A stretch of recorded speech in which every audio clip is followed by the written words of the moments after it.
Labdien, tad šodien turpinām ar mūsu mājaslapas veidošanu un skatīsimies tālāk, kā tad mēs varam dabūt mūsu SQL vaicajumu jau PHP kodā un arī ar to visu jau tā kā no vizuāla interfeisa no mūsu mājaslapas ierakstīt iekšā kaut kādus ierakstus mūsu datubāzē.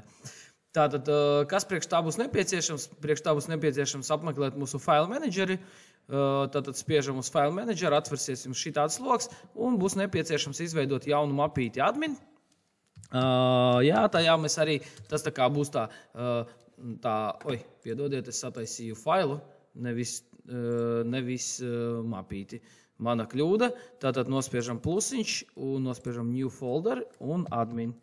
Tātad admin, ok, kļūda, viņš kaut kur uzkārās. Labi, no jauna atversim file menedžeri, visdrīzāk viņam vienkārši kaut kāds reizēm tā var gadīties, viņam šitās man nav vajadzīgs, un man vajadzīgs tūlīt, jauna mapīte admin. Ok. Mapītē nokopēsim mūsu indeksu, jo viņš būs ļoti līdzīgs. Dotajā brīdī mēs neko citu negribēsim darīt, kad tikai pielabot dažas lietas, kas tur nepieciešams. Copy, adminā iekšā paste, fails ir, un vēl vienu failu sataisiet plusiņš, new file, un nosauciet viņu pievienot.php. Tātad šīs būs tā fails, kurš tad izpildīs visas mūsu vajadzīgas lietas. Tātad saglabājam, visi kārtībā. 2 faili. Nu, tagad tos failus vajadzētu labot, un priekš labošanas izmantosim Visual Studio Code. Kā jau iepriekš to darījām, tātad nospiežam F1, pievienojamies direktorijai. Ja gadījumā šīs ten jums nav vispār FTP Simple, tad atgriežamies uz YouTube kanālu manējo, un paskatāmies YouTube'ā, tātad mans kanāls, kur es varu atrast savus video. Tā, manā kanālā ir playlists par visiem jums vajadzīgiem video. Man liekas, ja es atveršu vienu, tad, nē, viņš nerāda playlistā, labi, tad visdrīzāk šeit ir playlists, mājaslapu veidošana, un tad šeit jūs varat atrast to, kas ir nepieciešams, lai jūs varētu savienotos ar Visual Studio Code, tad video connect to FTP using Visual Studio Code. Tas būs nepieciešams, lai savienotos. Noskatāmies to video un viss jums būs. Bet mēs ejam tālāk, tad savienojamies ar serveri. Serveris mums iedeva mūsu mājaslapu, mums ir mapīte admin. Un mapīte admin, tad mums ir divi faili, indeks un pievienot. Pievienot ir tukšs, indeks jau kaut kas ir. Tātad indeksā mums ir nepieciešams kas? Mēs paskatīsimies, kāds indeks dotajā brīdī izskatās adminam. Tātad, ja mēs uzrakstīsim mūsu mājaslapas kodu, tātad iegres ar fgd/admin. Tas ir admin panelis mūsēs. Enter. Un tad atvarās šāds login kaut kāds nesmuks. Nu, problēma ir kāda? Problēma ir tāda, ka tādu CSS failu tur nav, tāpēc mēs vienu direktoriju uz augšu norādīsim, lai viņš ņem iepriekšējais login un style failus, un tad tur viss būs kārtībā. Nu, varam saglabāt, pārbaudīt, vai tas tik tiešām tā ir. Saglabājam, un viss ar viņu ir kārtībā. Nu, tālāk mēs noteikti negribam account login, mēs gribam, nosaukt pievienot jaunu, jā, un tad tālāk attiecīgi būs kas viņa vārds, būs uzvārds,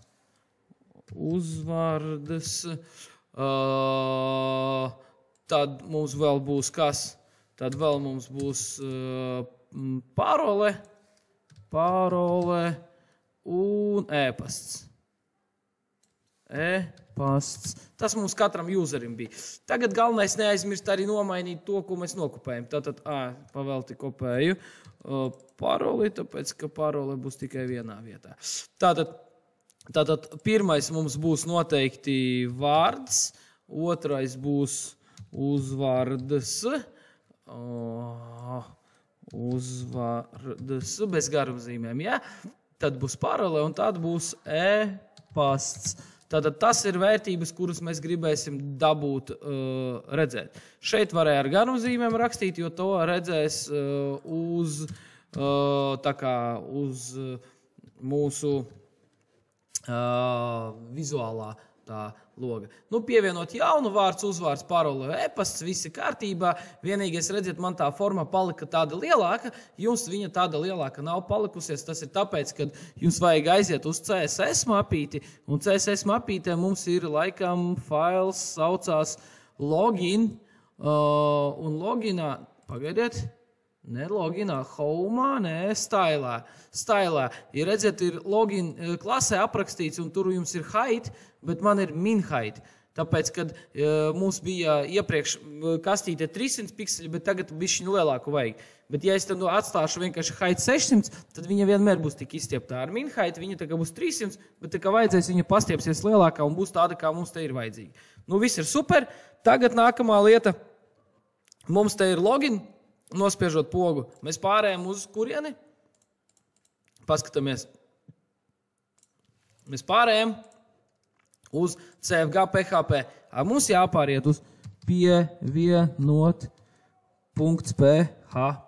Tātad šo failu mēs gribēsim iet, kad nospiedīsim pogu. Ar indeksu plus mīnus viss pagaidām ir kārtībā. Tagad ar pievienošanas failu. Par pievienošanas failu. Tātad, es paņemšu uzreiz gatavo, iekopēšu, citādi tas iztērēsies baigi daudz laika. Tātad, es iekopēju gatavo kodu un pastāstīšu, kas tad mums te ir. Tātad, include, te mēs aprakstījām, ka mēs pieslēgsimies tam pašam datubāzes failam, kas bija iepriekš mums izmantots, vienu mapīt uz augšu pārējot. Tālāk, ar post metodi mēs iegūstam vārdu, uzvārdu, paroli, e-pastu. Visas 3-4 lietas iegūstam. Un tālāk mēs rakstam SQL vaicājumu, kurš tad ievietos useros vārdu, uzvārdu, paroli un loginu. No datiem, kas ir tātad iegūti attiecīgi no tās formas, ko iepriekš mēs darījām.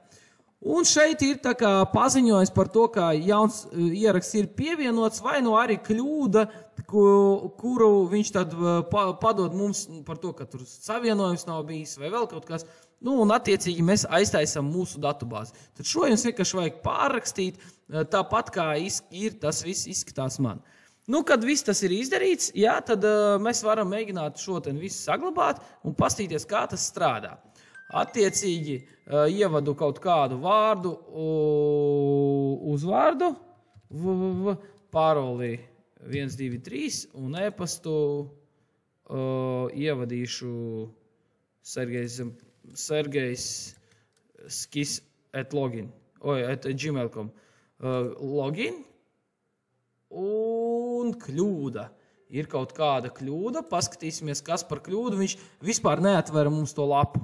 Problēma ir to, ka viņš vispār neatvera mums šo ten lapu, viņam notika kļūda, jo viņš pievienot.php,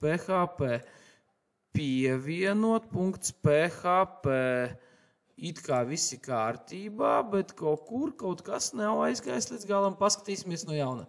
Tātad atjaunosim lapu, varbūt viņš CFG meklēja. Atjaunosim lapu, uzrakstīsim Sergejs RR parole 1, 2, 3, 4, un lai ir šitās derēs. Login, un viņš saka, new record created successfully. Paskatāmies, kontrol panelē, aiziesim pie ierakstiem, vai viņš ir viņu izveidojis. Varbūt viņš vienkārši man tekstu raksta kaut kādu, nevis viņš veido jaunu ierakstu useros. Iesim visus 500 es atlasīju un skatos, ieraksts ir izveidots, tad viss mums nostrādāja. Nelieli piebilde par šo visu. Dotajā brīdī mēs visu veidojam ļoti brutāli un nekādu pārbaudi neveicam, vispār users var to izdarīt vai nē. Un tīri teoretiski, ja cilvēks uzrakstīs šo ten saiti pa taisno, viņš un pados datus, tad viņš var ierakstīt datubāzē vienu ierakstu bez nekādām problēmām. Ja? Un šādi noteikti nav pareizi, bet par to drošību mēs skatīsimies bišķiņ vēlāk. Dotajā brīdī mēģinām vienkārši iemācīties rakstīt tos vaicājumus. Ja? Tad jums, lai visi izdodās, un tad tiekamies nākamajā stundā.